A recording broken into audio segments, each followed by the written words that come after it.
Kira-kira bagaimana dengan partisipasi kaum muda di pemilu tahun lalu, 2024 lalu ini?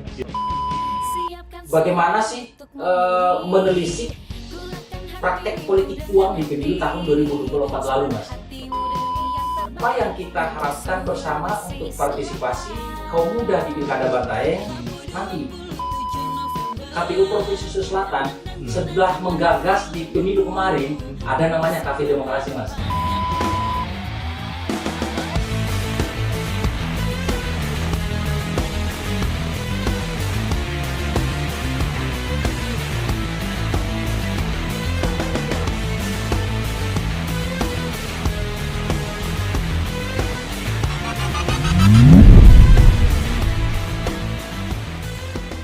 Assalamualaikum warahmatullahi wabarakatuh. Hai teman-teman pemilih, apa kabarnya hari ini? Semoga kita sehat selalu ya, dan semangat mengikuti obrolan di podcast KPU Kabupaten Bantaeng. Hari ini, alhamdulillah kita kedatangan tamu spesial.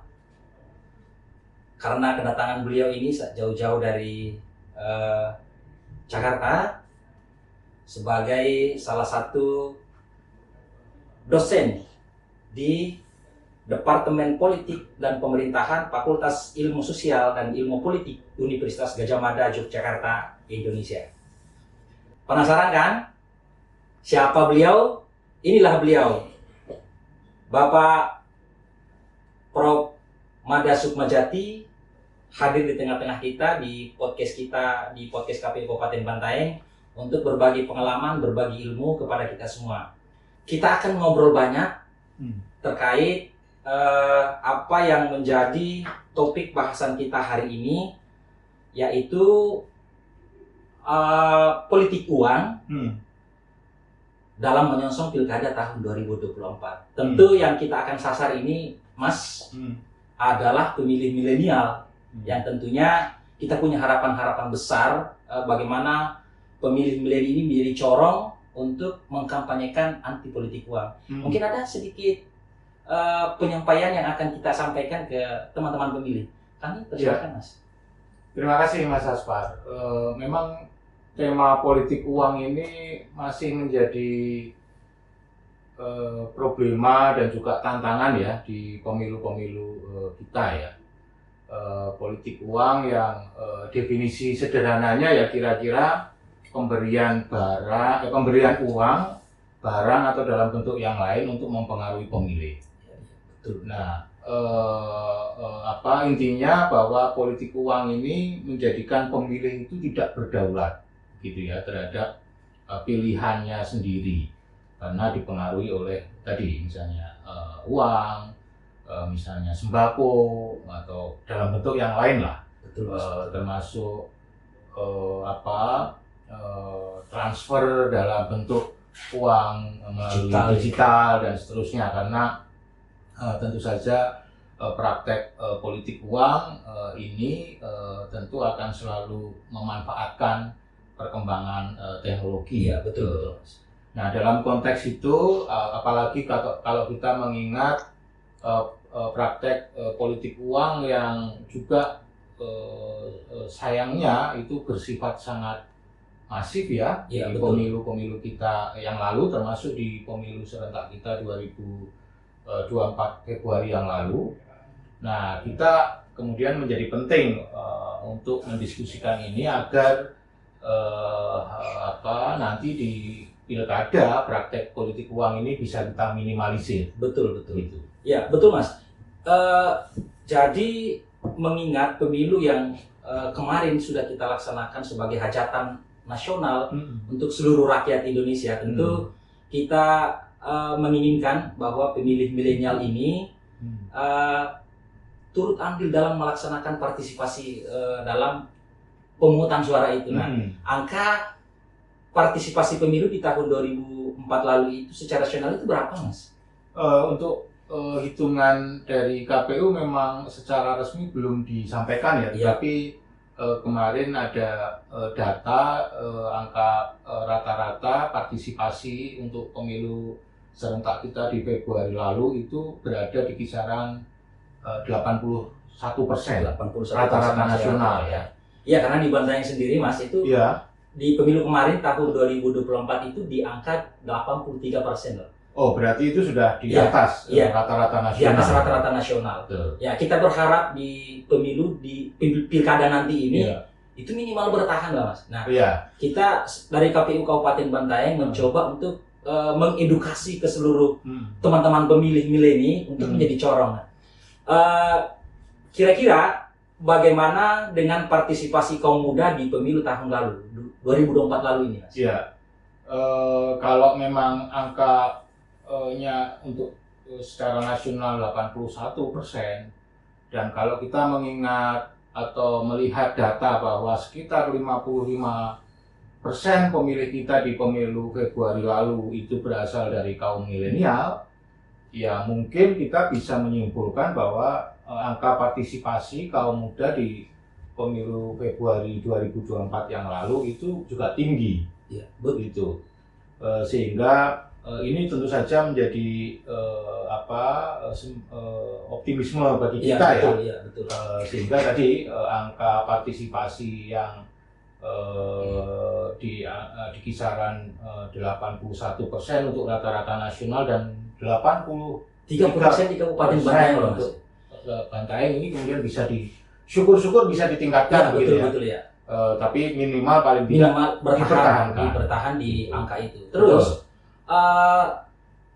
tentu kalau bicara orang partisipasi Mas, ada partisipasi secara langsung di lapangan, kemudian ada partisipasi di media sosial atau di media digital ini. Karena era mileni ini memang mainnya di wilayah digital, Mas. Ya. Anak muda saya kira kan di pemilu Februari 2024 yang lalu itu sudah cukup bagus lah partisipasinya ya. Iya, betul.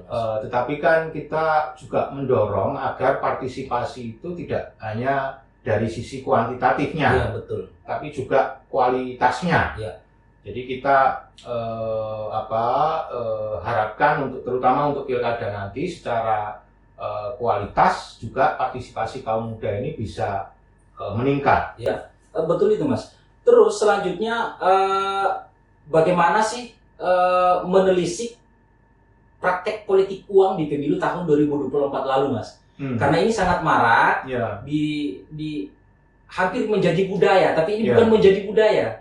Sebenarnya politik uang ini ketika kita lihat fakta di lapangan itu sudah menjadi pelumas demokrasi.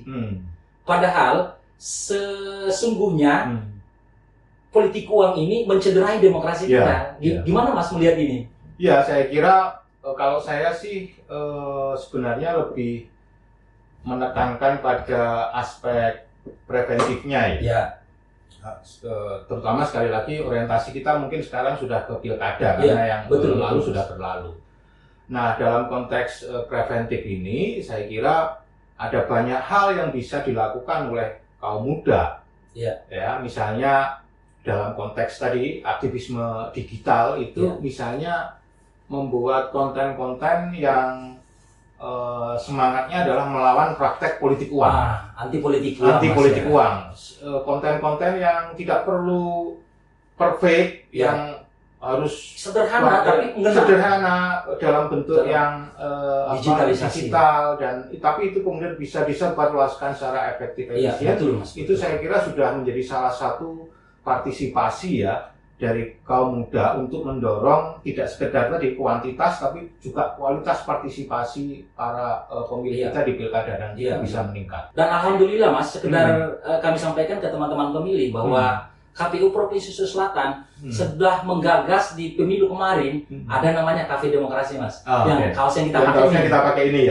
Itu menyasar kafe-kafe yang sebenarnya yang kita sasar adalah pemilih pemula termasuk yang suka nongkrong di warung kopi karena kita menganggap bahwa yang ada di sana juga butuh literasi tentang kepemiluan dan kepemilihan. Ya, apalagi kalau kita bicara anak muda. Anak muda ini kan penerus bagaimanapun juga kan penerus masa depan bangsa ini. Stafet kepemimpinan baik di tingkat pusat maupun sampai nanti di tingkat daerah yang misalnya di Bantaeng ini kan akan ada mau tidak mau itu akan tongkat estafet itu akan segera diberikan dari generasi sebelumnya ke generasi muda sehingga ya kita mendorong anak muda yang lebih melek politik, Ya, literasi betul, Mas. politiknya meningkat, dan kemudian dengan cara itu kita berharap kaum muda bisa berkontribusi di Ya, pilkada betul. 27 November November 2024. 2024. Terus yang terakhir mungkin Mas, sebelum kita akhiri podcast kita hari ini, kami akan sedikit nyentil bagaimana regulasi politik uang di pilkada nanti, Mas. Apa dampak politik uang itu sendiri? Ya, Ya. kalau kita bicara regulasi, sebenarnya regulasi atau pengaturan tentang politik uang di pilkada itu lebih berat. Lebih berat, Mas. Pengaturannya maupun sanksinya Iya, ketimbang di Pemilu pemilu kemarin. Kalau misalnya ini ya dari pelaku, kalau di pemilu kemarin itu yang disasar itu adalah pemberinya saja. Tetapi kalau pilkada nanti Pemberi baik dan pemberi penerima Oh, gitu Mas itu ya. dikenai sanksi, dan sanksinya juga lebih berat, Lebih berat baik dari kemarin. sisi pidana maupun denda ya. Iya. Jadi ini tentu saja perlu menjadi awareness Iya, kita bersama, betul, Mas. terutama anak muda, untuk kemudian bisa menjadi bagian dalam upaya untuk melawan praktek politik uang kita di pilkada nanti.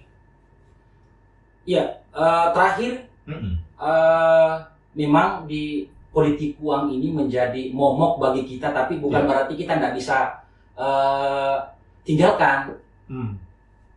Kita semua berharap teman-teman pemilih bahwa politik uang ini adalah musuh bersama kita.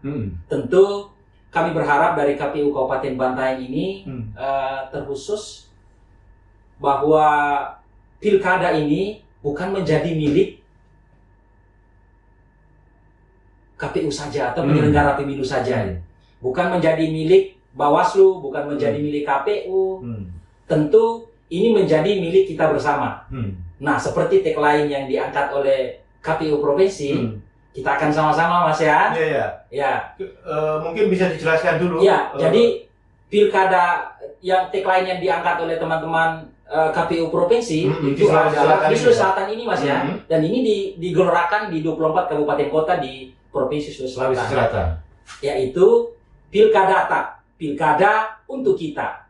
Kita coba praktekkan ya. Iya, kita coba praktekkan, Mas ya. Gimana itu? Pilkada untuk kita. Kita beri aplaus dulu. Terima kasih. Terima kasih Mas atas kehadirannya di podcast KPU Kabupaten Bantaeng. Moga-moga kita disehatkan dan Amin. dapat berjumpa kembali di podcast selanjutnya. Ya. Dan teman-teman pemilih, terima kasih telah menyaksikan podcast kita hari ini. Dan saya ucapkan, jangan lupa datang di TPS pada tanggal 27 November tahun 2024 untuk menggunakan hak pilih kita. Assalamualaikum warahmatullahi wabarakatuh. Waalaikumsalam warahmatullahi wabarakatuh.